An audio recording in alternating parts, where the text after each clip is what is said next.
నమస్తే welcome to KBR news 9 bulletin ముందుగా headlines చూద్దాం. సభ్యులు అడిగిన ప్రశ్నలకు సమాధానాలు బాధ్యతగా ఇవ్వాలి మాజీ మంత్రి హరీష్ రావు.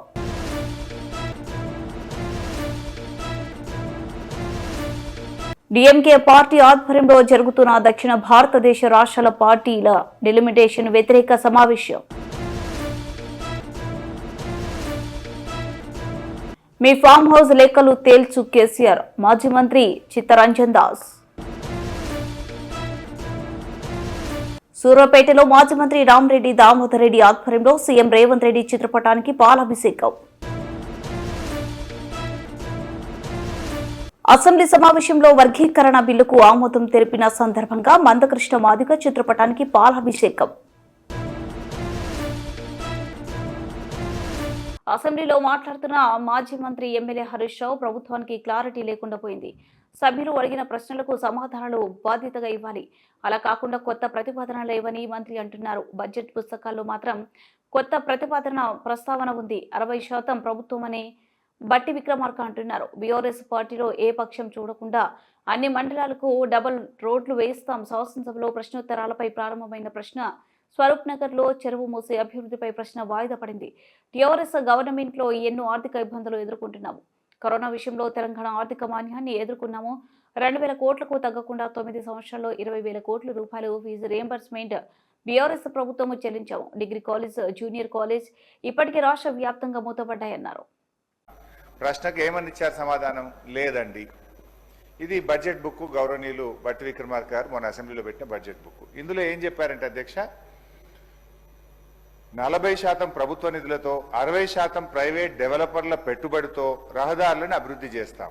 బడ్జెట్లోనే మంత్రి గారు స్పష్టంగా చెప్పారు, ప్రైవేట్ డెవలపర్స్ యొక్క పెట్టుబడులతో మేము 60% ప్రైవేటులతో పెట్టుబడి పెట్టిస్తాం, రోడ్లు వేస్తామని బడ్జెట్లో ఆర్థిక మంత్రి గారు చెప్పారు.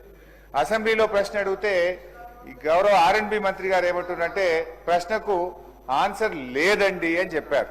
లెట్ మీ క్వశ్చన్, అన్ని క్వశ్చన్లు కలిపి ఆన్సర్ చేయమనండి సార్.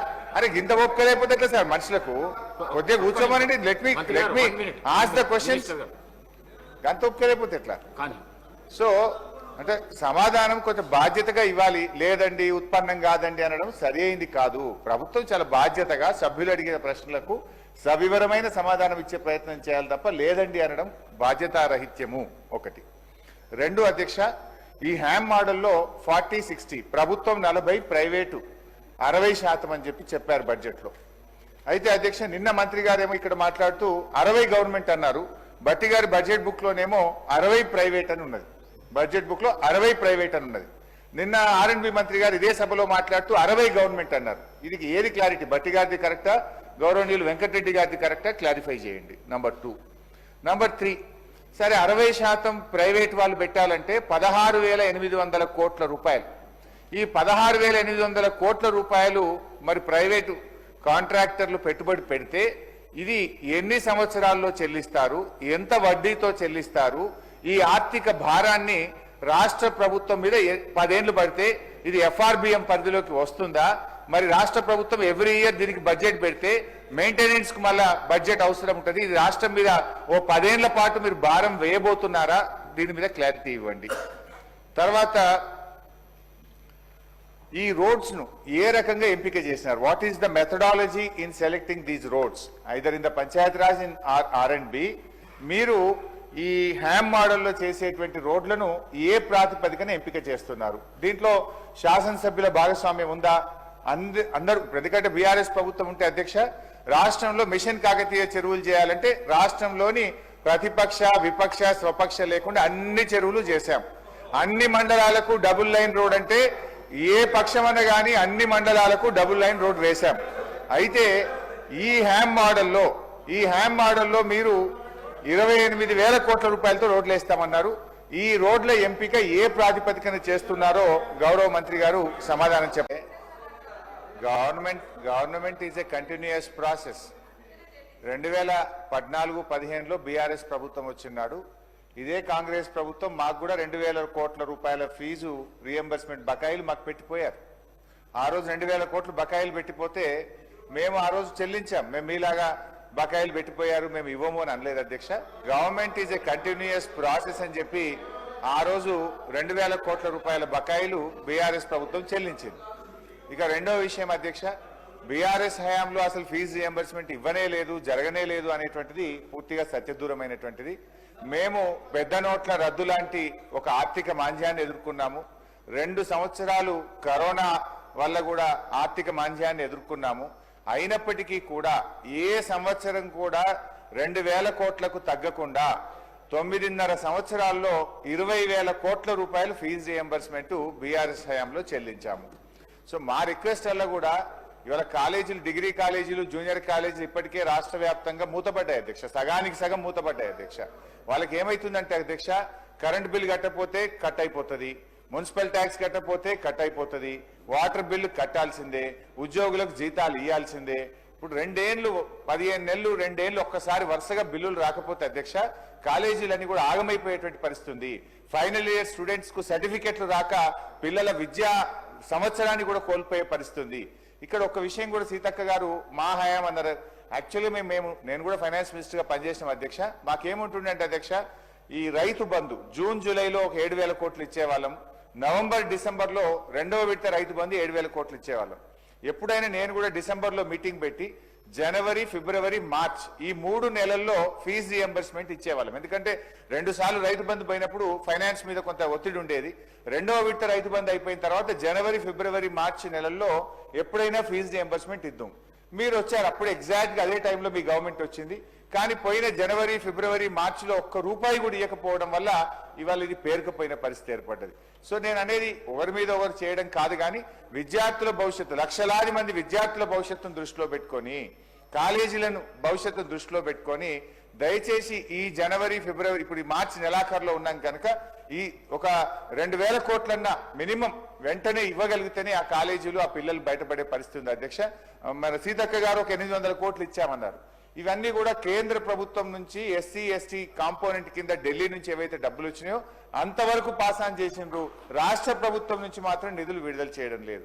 మీరు బడ్జెట్ లో పెట్టారు, మొన్న బడ్జెట్ లో పెట్టిందన్న ఈ మార్చ్ 31 లోపు తప్పకుండా విడుదల చేసి ఆ విద్యార్థుల భవిష్యత్తును, కాలేజీల భవిష్యత్తును కాపాడాలని మీ ద్వారా ప్రభుత్వాన్ని కోరు. లోక్సభ నియోజకవర్గాల పునర్విభజనలో దక్షిణాది రాష్ట్రాలకు అన్యాయం జరగనుందనే విషయమై చర్చించేందుకు డీఎంకే ఆధ్వర్యంలో అఖిలపక్ష సమావేశం శనివారం ప్రారంభమైంది. చెన్నై వేదికగా తమిళనాడు సీఎం స్టాలిన్ నేతృత్వంలో ఏర్పాటు చేసిన ఈ సదస్సుకు పలు రాష్ట్రాల ముఖ్యమంత్రులు, విపక్ష నేతలు హాజరయ్యారు. తెలంగాణ నుంచి సీఎం రేవంత్ రెడ్డి, పీసీసీ అధ్యక్షుడు మహేష్ కుమార్ గౌడ్, భారత కార్యనిర్వాహక అధ్యక్షుడు కేటీఆర్ పాల్గొన్నారు. జనాభా ప్రతిపాదికన డెలిమిటేషన్ చేస్తే ఉత్తరాది రాష్ట్రాల్లో నియోజకవర్గాల సంఖ్య గణనీయంగా పెరిగింది. దక్షిణాది రాష్ట్రాల్లో తగ్గే ప్రమాదం ఉందని నేతలు ఆందోళన వ్యక్తం చేస్తున్నారు. జనాభా ప్రతిపాదికన కాకుండా ఎవరికీ నష్టం జరగని రీతిలో శాస్త్రీయ విధాన కనుగొనే వరకు డెలిమిటేషన్ ప్రక్రియను వాయిదా వేసేలా కేంద్రంపై ఒత్తిడి తేవాలని భావిస్తున్నారు. ఇందులో భాగంగా అనుసరించాల్సిన వ్యూహాలపై డీఎంకే నిర్వహిస్తున్న సమావేశంలో చర్చించి నిర్ణయం తీసుకునే అవకాశం ఉంది.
నాగర్ కర్నూలు జిల్లా కల్వకుర్తి పట్టణంలోని మాజీ మంత్రి చిత్త నిరంజన్ దాస్ ఇంట్లో ప్రెస్ మీట్ నిర్వహించారు.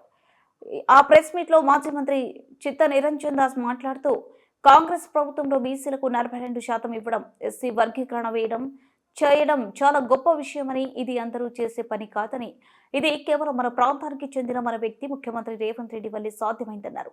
ఒక పట్టుదలతో చట్టబద్ధత తీసుకొచ్చినటువంటి ఏకైక వ్యక్తి రేవంత్ రెడ్డి అన్నారు.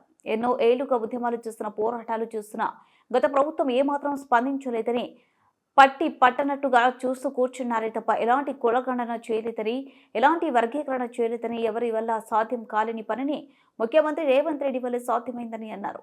గత ప్రభుత్వం 10 ఏళ్లు పరిపాలించిన ప్రజలకు చేసింది ఏమీ లేదు, కానీ నువ్వు ఇప్పుడు కులగణన పేరుతో మోసం చేసిందని అంటున్నావు. కాంగ్రెస్ ప్రభుత్వంలో బీసీలకు రిజర్వేషన్లు, ఎస్సీ వర్గీకరణ, కులగణన జరిగిందని, కానీ కేసీఆర్ కులగణన కరెక్ట్ గా జరగలేదని అంటున్నావు. నీ పాలనలో ఏం జరిగింది అన్నారు. ధరణి పేరు మీద వాళ్ళకు భూస్వాల పేరు మీద వచ్చేసి ఒక్కొక్క భూస్వామికి 100 ఎకరాలు ఉన్నది కూడా రైతు బంధు ఇచ్చారు. అదే రైతు బంధు మొత్తం రైతు బంధుని మిస్యూజ్ చేసింది టీఆర్ఎస్ పార్టీ, కేసీఆర్ గారు. వీళ్ళే మాట్లాడతారు. లక్షల కోట్లు సంపాదించారు, లక్షల కోట్లు. ఇంత పెద్ద మీరు మాట్లాడుతున్న పొద్దుకులు మీరు అసలు ఏ ముఖ్యమంత్రి కేసీఆర్ ఎక్కడ కలిసారు? ఎవరైనా ప్రజలు కలిసారా?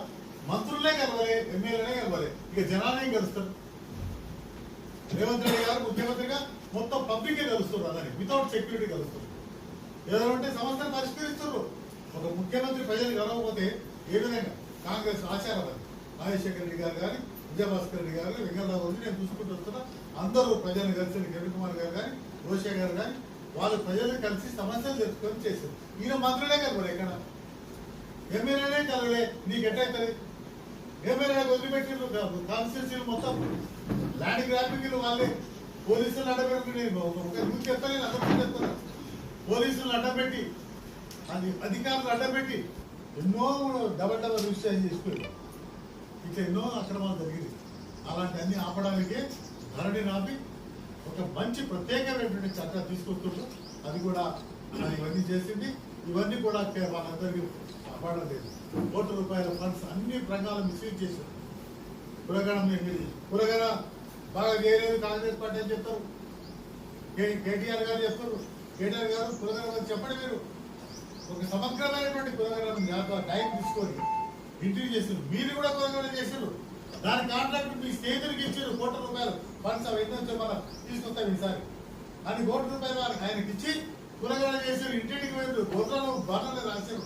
ఇక ఈ రోజుల్లో అందరూ వచ్చారు. ఏందో జరుగుతుంది, ఏమో మీరు చేస్తారు. మీరు ఏం చేయలేదు, మీ కులగణ అడిగా అయిపోయింది. మీరు కులగణ చేసి మొత్తం చేసి ఉన్న రిజర్వేషన్ తీసిపారేసారు. బీసీలకు చేయకుండా చేశారు. ఎస్సీలకు కొట్టాడ పెట్టారు. ఈరోజు ఇన్ని సంవత్సరాల నుంచి లేనటువంటి ఈ యొక్క పోరాటాన్ని మందకృష్ణ మాల్య గారు కానీ వీళ్ళందరూ చేసిన పోరాటం, కృష్ణ గారు ఎంతో మంది అందరినీ దృష్టిలో పెట్టుకొని ఇలా అందరూ అభినందించేటట్టుగా ఈరోజు ఎస్సీలకు కానీ, బీసీలకు కానీ, మైనారిటీస్కి అందరికీ కూడా ఒక సమగ్రమైన రూపు చేసిన విషయాన్ని నేను మీ అందరూ తెలియజేస్తున్నాను. ఇవన్నీ కూడా తప్పుడు ప్రచారాలు మానుకోవాలి. చాలా పర్ఫెక్ట్ గా టైం చేస్తున్నారు. భట్టి గారు ఇద్దరు కలిసి ఈ యొక్క బడ్జెట్ రూపకల్పన కానీ, భవిష్యత్తు లా అండ్ ఆర్డర్ మీద కానీ అన్నింటి మీద కూడా సమగ్రమైన ఆలోచన ఉంది. రాహుల్ గాంధీ గారు చాలా ఇంట్రెస్ట్ ఉంది వీళ్ళ మీద. మాకు తెలిసినటువంటి ఇన్ఫర్మేషన్ రేవంత్ రెడ్డి గారు చెప్పినట్టు ఈ 5 సంవత్సరాల వార్త రేవంత్ రెడ్డి ముఖ్యమంత్రి ఉండరు, ఎవరు ఆపలేదు. వచ్చేటువంటి ఈ విధంగానే మీరు ప్రజల సంక్షేమ కార్యక్రమాలు ఇవన్నీ కూడా చేస్తే తప్పనిసరిగా ఇందిరాగాంధీ గారి పాలసీస్ హరిజనులు, గిరిజనులు, వెనుకబడిన తరగతి వాళ్ళు, మైనార్టీలు అన్ని వర్గాలు కలుపుకుపోయి వాళ్ళ సంక్షేమానికి పాటుపడి అన్ని విధాల రాజకీయంగా, ఆర్థికంగా, సామాజికంగా వాళ్ళకి ఇంపార్టెన్స్ పెరిగినప్పుడు కాంగ్రెస్ పార్టీ దేశంలో వచ్చి తిరుగుతుంది. వచ్చే 5 ఏళ్ళు కూడా కాంగ్రెస్ పార్టీ ఈ యొక్క కలుపు ఈ మొత్తం ఏది ఈ రాష్ట్రంలో ఉంటుందన్న విషయాన్ని నేను మీకు మనం చేస్తూ తప్పుడు ప్రచారం ఏం లేదని ఇచ్చాడు కేటీఆర్ గారు. ఏం లేదో చెప్పండి. మీరు ముందు ఆడ ₹2 ఇస్తాడు, ₹1 ఇస్తాడు. హరీష్ రావు గారు మాట్లాడుతారు. ఏం మాట్లాడతా ఆడ ₹75 ఇస్తాడు, ఏదో 55 ఇచ్చాడు కదా. ఇప్పుడు ఇస్తూనే ఉండరు. 10 మీరు 10 ఏళ్ళు రైతు వేదికలు కట్టించారు. మరి ఏం చాలా తప్పని బిల్లులే రాలేదు. చాలా మంది యూనివర్సిటీ సిద్ధమయ్యారు. కొంతమంది పూర్తి చేసుకుంటారు తప్పని. ఓన్లీ కేసీఆర్ మీ యొక్క పరిపాలన వల్లనే ఈరోజు ఒక్క విషయం మాత్రమే అందరికీ మనం చేస్తున్నాడు. భద్రయ్య ముఖ్యంగా ఈ రాష్ట్రంలో హరిజనులు గిరిజనులు వెనుకబడిన అందరూ కూడా 20 సంవత్సరాల వెనక్కి జరిపింది టీఆర్ఎస్ ప్రభుత్వం. కేసీఆర్ గారు అయిన సంగతి నేను మాట్లాడుతున్నాను. కాంగ్రెస్ లో ఉన్నప్పుడు ఇందిరాగాంధీ నుంచి మొదలుపెట్టి ఎంతో మంది ఒక రకమైనటువంటి సీఎం రేవంత్ రెడ్డి చిత్రపటానికి పాలాభిషేకం. సూర్యాపేట జిల్లా కేంద్రంలోని కొత్త బస్టాండ్ వద్ద మాజీ మంత్రి రామరెడ్డి దామోదర్ రెడ్డి సూచనల మేరకు కాంగ్రెస్ పార్టీ పట్టణ యువజన అధ్యక్షులు బొడ్డు సాయి ఆధ్వర్యంలో సీఎం రేవంత్ రెడ్డి చిత్రపటానికి పాలాభిషేకం చేశారు. దేశంలో ఎక్కడ లేని విధంగా బీసీ ఎస్సీ వర్గీకరణ బిల్లు ఆమోదం పొందడం చాలా సంతోషకరంగా ఉందని కాంగ్రెస్ పార్టీ యువజన అధ్యక్షులు ఎలిమినేటి అభినవ్, మాజీ మున్సిపల్ ఫ్లోర్ లీడర్ కాకిరేని శ్రీనివాస్, పట్టణ అధ్యక్షులు అంజద్ అలీ అన్నారు. 10 సంవత్సరాల నుండి టీఆర్ఎస్ ప్రభుత్వం ఎస్సీ ఎస్టీ బీసీలను పట్టించుకోలేదని, కానీ కాంగ్రెస్ ప్రభుత్వం వచ్చిన తర్వాత వర్గీకరణ బిల్లును అసెంబ్లీలో ఆమోదం పొందడం ఎంతో సంతోషకరమైన విషయమన్నారు. రేపు జరగబోయే స్థానిక ఎన్నికలలో అన్ని స్థానాల్లో కాంగ్రెస్ పార్టీ గెలుపొందుతుందన్నారు. ఈ కార్యక్రమంలో రుద్రంగి రవి, ఆలెటి మాణిక్యం, ఆయూబ్ ఖాన్, సిరివెల్ల శబరినాథ్, కరీముల్లా బేగ్, అనంతుల యాదగిరి, నాగులు, వాసు తదితరులు పాల్గొన్నారు.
అధ్యక్షులు ఎలిమినేటి అభినయ్ గారి సహకారంతో ఈరోజు సూర్యాపేట కాంగ్రెస్ అధ్యక్షుడు యువ నాయకుడు గుడ్డు సాయి గారి ఆధ్వర్యంలో ఈరోజు మన ప్రభుత్వం, మన కాంగ్రెస్ పార్టీ ప్రభుత్వం శాసనసభలో ప్రవేశపెట్టిన కులగణన 42% రిజర్వేషన్లు, ఎస్సీ వర్గీకరణ బిల్లులు శాసనసభలో ఆమోదం పొందిన సందర్భంగా దానికి ముఖ్య కారకులైనటువంటి ముఖ్యమంత్రి వర్యులు రేవంత్ రెడ్డి గారు మరియు ఉప ముఖ్యమంత్రి వర్యులు భట్టి విక్రమార్క గారు మరియు ఈ సబ్ కమిటీ చైర్మన్ మరియు జిల్లా మంత్రివర్యులు ఉత్తమ్ కుమార్ రెడ్డి గారు, బీసీ శాఖ మంత్రులు పొన్నం ప్రభాకర్ గారు, వైద్య శాఖ మంత్రులు దామోదర రాజనరసింహ గారుల ఫోటోలకు పాలాభిషేకం చేయడానికి ఏర్పాటు చేసినటువంటి కార్యక్రమానికి ఇచ్చేసిన కాంగ్రెస్ పార్టీ ఎస్సీ వర్గీకరణ విజయాల రథ సారథి మాదిగ జాతి ముద్దుబిడ్డ పద్మశ్రీ మందకృష్ణ మాదిగ చిత్రపటానికి పాలాభిషేకం చేసిన నాగేంద్రనాథ్, జిల్లా అధ్యక్షులు మాదిగ ఉద్యోగులు సమీక్ష నవయుగ అంబేద్కర్ మహాజనుల వైతాళికులు పద్మశ్రీ మందకృష్ణ మాదిగ 30 సంవత్సరాల సుదీర్ఘ పోరాట ఫలితంగా ఈరోజు ఆంధ్రప్రదేశ్ అసెంబ్లీలో ఎస్సీ వర్గీకరణ ఏకగ్రీవంగా ఆమోదం తెలిపి 59 కులాలకు జనాభా నిష్పత్తి ప్రకారం 3 గ్రూపులుగా విభజించి సమన్యాయం చేసి ఆమోదించిన సందర్భంగా పద్మశ్రీ మందకృష్ణ మాదిగ చిత్రపటానికి పాలాభిషేకం చేసి మాదిగ రిజర్వేషన్ పోరాట సమితి అనుబంధ సంఘాల ఆధ్వర్యంలో సంబరాలు చేసుకోవడం జరిగింది. ఈ సందర్భంగా మాదిగ ఉద్యోగుల సమైక్య జిల్లా అధ్యక్షులు జి నాగేంద్రనాథ్ మాట్లాడుతూ వర్గీకరణ 30 సంవత్సరాల సుదీర్ఘ పోరాటానికి భారత అత్యున్నత న్యాయస్థానం ఇచ్చినటువంటి తీర్పుకి, అలాగే ఆ తీర్పుకు అనుసంధానంగా ఆంధ్రప్రదేశ్ ప్రభుత్వము ఒక రాజీవ్ రంజన్ మిశ్రా గారికి ఒక ఎక్స్పర్ట్ కమిషన్ నియమించడం జరిగింది. ఆ కమిషన్ రిపోర్టును 2 రోజుల క్రితము ఆంధ్రప్రదేశ్ చట్టసభల్లో ఆమోదం పొందడము మనకెంతో శుభపరిణాయం. దీనికంతా ఒకరే కారణం, అతనే మాదిగల ముద్దుబిడ్డ అయినటువంటి మానశ్రీ మందకృష్ణ మాదిగ. మందకృష్ణ మాదిగన్న గారి నాయకత్వంలో పనిచేయడం అంటే అది మనకు ఈ సమాజంలో మనకు గౌరవము, ఎంతో బాధ్యతతో కూడినటువంటి నాయకత్వంలో మనం పనిచేస్తున్నామనే ఒక సూచికగా మనమందరం భావించాలి. ఈరోజు ఆంధ్రప్రదేశ్లో మనము పొందినటువంటి ఈ ఎస్సీ వర్గీకరణ యొక్క విజయాన్ని, ఎస్సీ వర్గీకరణ కోసము ప్రాణత్యాగం చేసినటువంటి మాదిగ అమరవీరులకు అంకితమని సందర్భంగా నేను తెలియజేస్తున్నాను.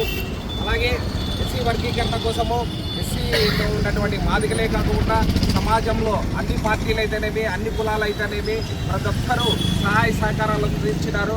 వారికి కూడా మేము పేరు పేరున కృతజ్ఞతలు తెలుపుతున్నాము. ఈరోజు మనం పొందినటువంటి ఎస్సీ వర్గీకరణ ద్వారా మాదిగ జాతిలో ఉన్నటువంటి బిడ్డలకు మానశ్రీ మధ్యకృష్ణ మాదిగన్న గారు కొన్ని వందల భవిష్యత్తును, వందల తరాల పిల్లలకు 100 ఏళ్ళు ఉండే మంచి ఉజ్వల భవిష్యత్తును ఇచ్చాడని ఈ సందర్భంగా నేను తెలియజేసుకుంటున్నాను. అలాగే కదిరి ప్రాంతంలో ఎంఆర్పిఎస్ అయితేనేమి, ఎన్డీఎఫ్ అయితేనేమి, అనేక దళిత సంఘాలు అయితేనేమి ఎవరు ఏ ఉద్యమం చేసినా కూడా ఆ ఉద్యమానికి నేను వెన్నట్టు ఉన్నాను అంటూ సహాయ సహకారాలు అందించినటువంటి కదిరి శాసనసభ్యులు గౌరవనీయులు శ్రీ కందికుంట వెంకటప్రసాద్ అన్న గారికి కూడా మేము ప్రత్యేకమైన కృతజ్ఞతలు తెలియజేస్తున్నాము. అలాగే ఈరోజు మనం ఎస్సీ వర్గీకరణ ఫలాలు పొందినామని విజయంలో ఉండకోకుండా ప్రతి ఉద్యోగస్తుడు ప్రతి గ్రామాన్ని సందర్శించి ఎస్సీ వర్గీకరణ యొక్క ఆవశ్యకతను తెలియజేసి ఆ ప్రాంతంలో చదువుకునే పిల్లలను మన వంతు సహాయ సహకారాలు అందించి ఎస్సీ వర్గీకరణ ద్వారా మీరు డాక్టర్లు కావచ్చు, అలాగే ఇంజనీర్లు కావచ్చు, ఎన్ఐటి, ట్రిపుల్ ఎంతో ఉన్నతమైన గ్రూప్ 1, గ్రూప్ 2 ఐఏఎస్లు సాధించడానికి మాదిగలకు ఒక సువర్ణ అవకాశం వచ్చిందని తెలియజేస్తూ మన బాధ్యతను మనము గ్రామాల్లోకి వెళ్ళి ఎస్సీ వర్గీకరణ ఆవశ్యక ఫలితాల్లో వాళ్ళకు వివరించాలని నేను ఈ సందర్భంగా తెలియజేస్తున్నాను. నాకు ఈ అవకాశం ఇచ్చిన ప్రతి ఒక్కరికి పేరు పేరున ధన్యవాదాలు తెలుపుతున్నాను. జై మాదిగా, జై మందకృష్ణ. బులెటిన్ ముగించే ముందు హెడ్లైన్స్ మరోసారి. సభ్యులు అడిగిన ప్రశ్నలకు సమాధానాలు బాధ్యతగా ఇవ్వాలి మాజీ మంత్రి హరీష్ రావు.